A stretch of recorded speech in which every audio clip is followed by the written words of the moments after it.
bilang bahagi ng makabuluhang pagdiriwang ng kaarawan ni Police Master Sergeant Antonino B. Aquino, Community Affairs and Development PNCO ng Virac Municipal Police Station, ay matagumpay na isinagawa ang isang supplemental feeding program para sa mga mag-aaral ng Eagle Elementary School. Ang naturang aktibidad ay naisakatuparan sa pakikipagtulungan ng mga miyembro ng Kabataan kontra Krimen at KK.Virac na nagsisilbing katuwang ng PNP sa iba't ibang programang pangkomunidad.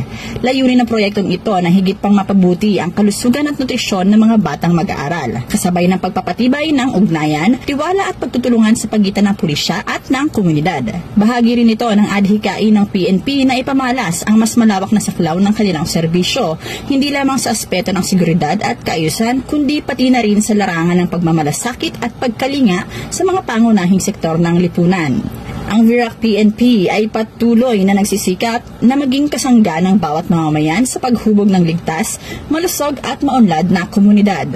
Mula dito sa Bicol Region, ako ang inyong PNN correspondent, Staff Sergeant Irene Hanifia Abad, alagad ng batas, tagataguyod ng Balitang Pulis.